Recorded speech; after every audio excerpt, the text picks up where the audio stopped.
हे जगन्नाथ, हे प्रभु, ये शरीर अब मेरा साथ नहीं दे रहा है। प्यास लगी पर उठने की शक्ति भी नहीं बची। क्या यही मेरा अंत है प्रभु?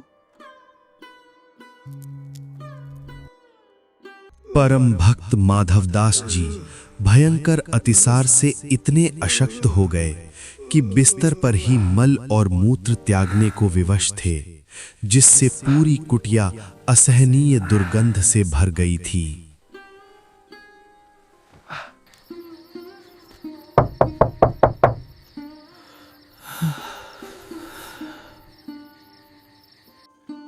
माधवदास जी, कई दिनों से आप बाहर नहीं दिखे। क्या आप ठीक हैं? कहिए तो मैं वैद्य जी को बुला लाऊं। नहीं भाई, कष्ट मेरा है तो मुझे ही सहना चाहिए।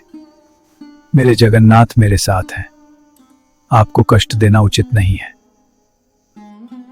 अजीब हट है, मरणासन्न अवस्था में भी मदद नहीं लेते।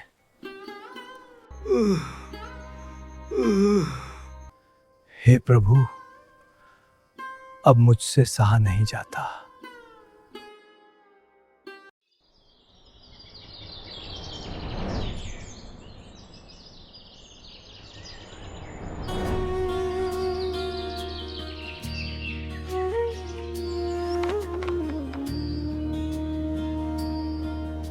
कदाचित कालिंदी तट विपिन संगीत तरवो, मुदा गोपी नारी वदन कमला।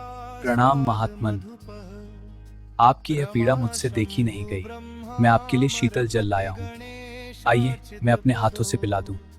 जगन्नाथ स्वामी नयन पथगामी भव। पुत्र, तुम कौन हो? इस दुर्गंध भरी कुटिया में क्यों आए हो? यहाँ तो भयंकर बीमारी है।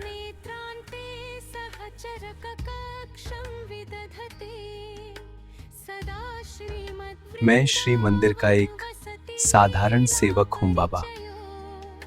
जब कोई अपना सच्चे मन से पुकारता है तो मुझे आना ही पड़ता है।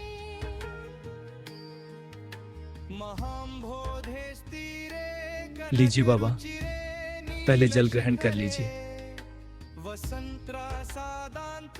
सहज बलभद्रेण बलिना सुभद्रा मध्यस्थ सकल पुत्र, सुर सेवा। यहाँ रहने से कहीं तुम्हें भी ये पीड़ा न लग जाए। तुम अभी युवा हो, लौट जाओ यहाँ से। जब देह कष्ट में हो तो अपनों की सेवा स्वीकार कर लेनी चाहिए। आप बस विश्राम करें।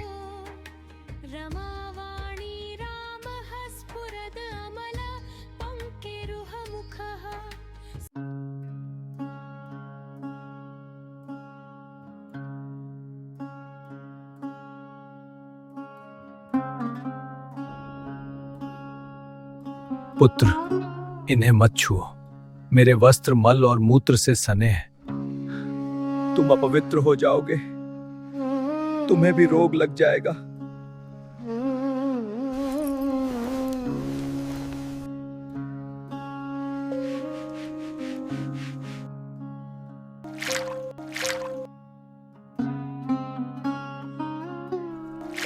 मुझे तो इन वस्त्रों में केवल आपकी भक्ति की सुगंध आ रही है।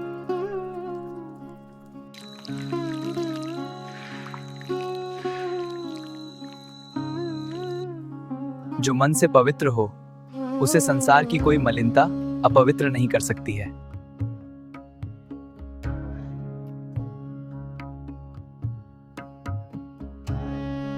तुम्हारी वाणी में वेदों सा ज्ञान है और चेहरे पर ईश्वरीय तेज।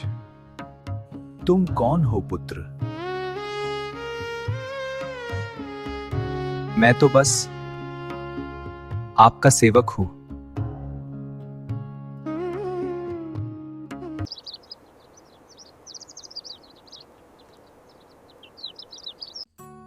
हे जगन्नाथ, न जाने किस जन्म का पुण्य है।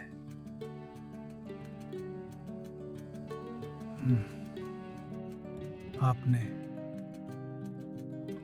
जो ऐसे देवतुल्य युवक को मेरी सेवा के लिए भेज दिया, जहां अपने भी घृणा से मुख मोड़ जाए, वहां इस पवित्र ब्राह्मण ने एक मां की तरह मेरी सेवा की। रथारूढ़ो गच्छन् पथि मिलित भूदेव पटलैः स्तुतित्रा दुर्भावं प्रतिपदमुपाकर्ण्य। पूज्यवर, आज मैं आपके लिए स्वादिष्ट खिचड़ी लाया हूं, इसे ग्रहण कीजिए। जगन्नाथ स्वामी नयन पथगामी भवतु मे। पुत्र, इस खिचड़ी में तो वही दिव्य सुगंध आ रही है परम ब्रह्मा पीड जो श्री मंदिर के महाप्रसाद में आती है। नयनो निवासी नीलाद्रो इसे ग्रहण करें। आपके प्रभु ने ही इसे भेजा है। कल तक आपकी सारी पीड़ा समाप्त हो जाएगी। राधा सरस वपुरालिंगन सुखो जगन्नाथ स्वामी नयन पथगा।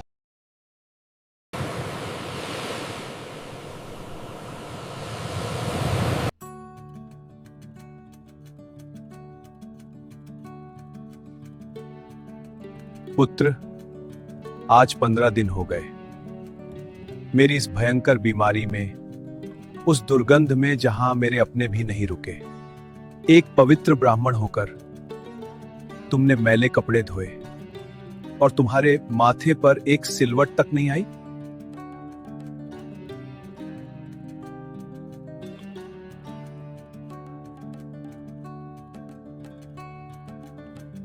पूज्यवर, जहां सच्चा प्रेम हो वहां दुर्गंध कहां। मुझे तो इस कुटिया में सिर्फ आपकी अनन्य भक्ति की सुगंध आ रही थी।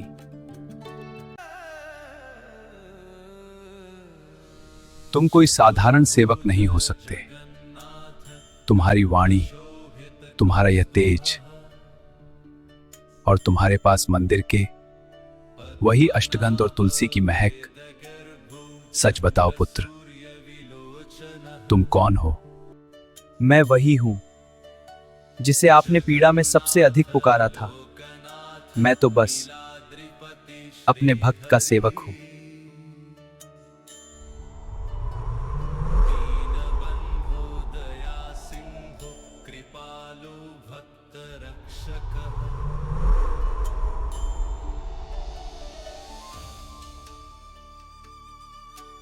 हे त्रिलोकीनाथ, हे मेरे जगन्नाथ, आप एक दृष्टि डालते और मेरी बीमारी ठीक हो जाती। फिर आपने मुझ पापी की सेवा क्यों की प्रभु? प्रारब्ध का फल हर जीव को भोगना पड़ता है माधव, यही विधि का नियम है। अगर मैं तुम्हारी बीमारी हर लेता तो तुम्हें अगले जन्म में यह कष्ट फिर से भोगना पड़ता। लेकिन मैं तुम्हें तड़पते हुए नहीं देख सकता था माधव। तुम्हारे प्रारब्ध की बीमारी अभी शेष है माधव, इसीलिए तुम्हारी जगह वे शेष 15 दिन की बीमारी मैं अपने ऊपर लेता हूं। तुम्हारे कर्म कट गए माधव, अब यह पीड़ा तुम्हारा जगन्नाथ सहेगा।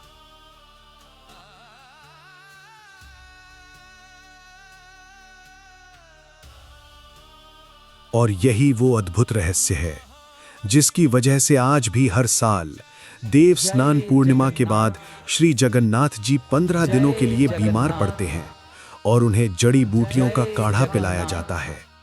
ये बीमारी किसी और की नहीं बल्कि उनके प्रिय भक्तों की होती है, जिसे भगवान आज तक निभा रहे हैं। धन्य है वो प्रभु और धन्य है उनके भक्त। जय जगन्नाथ।